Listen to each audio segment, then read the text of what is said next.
Welcome to the Business Buyer Diaries. My name is Nathan Platter. I'm a full-time employee, and I bought a business.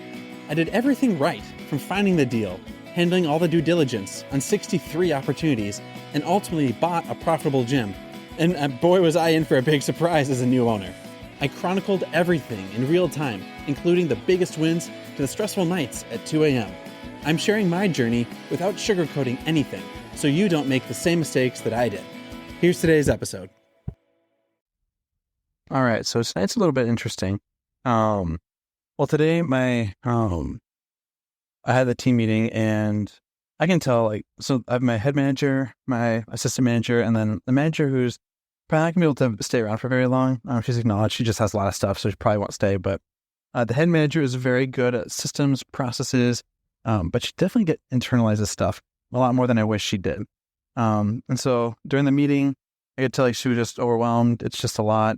And she just wasn't giving me stuff to do or stuff for me to be handling. And so it was tough because I want to pry that out of her so that she's not feeling like she's handling it alone.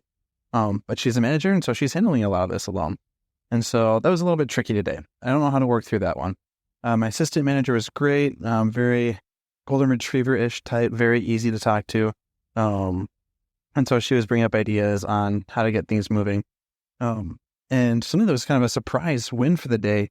My assistant manager, who's probably not as likely to be around for a while, she said, hey, just throw up a Facebook ad. It doesn't have to be perfect, just something, but we need something because our 10-week challenge is already started.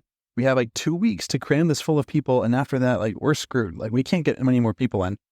And my game plan has been we go through the sales training, we work with this agency, we get premium leads, high quality leads, $150 a lead leads that have a great chance at converting.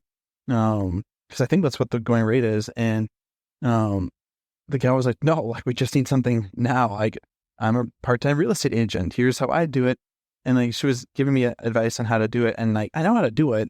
And I know she's wanting to help me, and she's helped the studio. But I realized why am I sitting around? Why am I waiting? I need to end a gamble $300, $400, because we have only so many days to get leads in, and I'm the only person who's going to do it. Everyone else knows operations. They know club walkthroughs. They know account management. I'm the only person that's the sales and marketing person. And so if there's me one person to get leads through the door and set up the campaign, it's me. And so I thought, you know what? Here we go. I'm going to just go ahead and do it. I found some historical ads that have been run. I put together some great copy, using a bot to help me put it together, put it out, did a quick test run, and then launched it. And my ad account, so I bought the gym has a page with 2,000 likes, but the business account, I don't have an ad account that's been around a while. So I have a $50 a day ad spend limit. But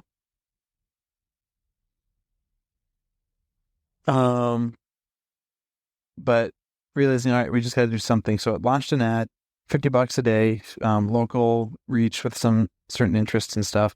And it already has a couple thousand impressions. $18 in, we got our first lead form filled out.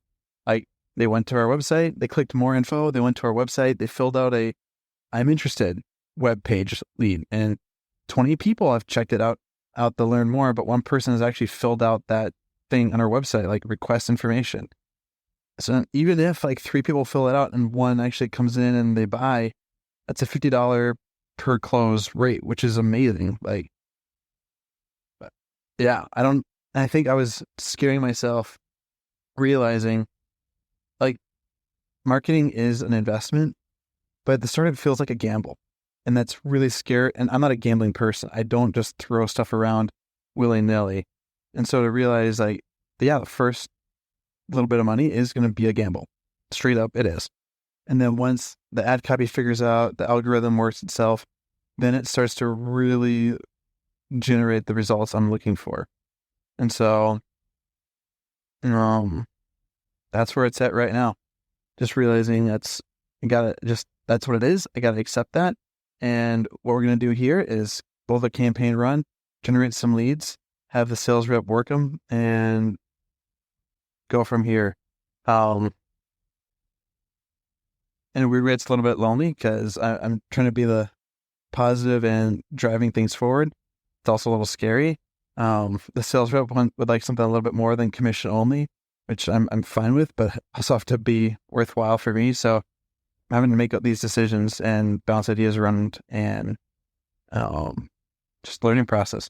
So today's learnings are acknowledge, like, if it's something as a gamble, label it a gamble. And if it's an investment, it's an investment. And just know, like, when you're doing one or the other.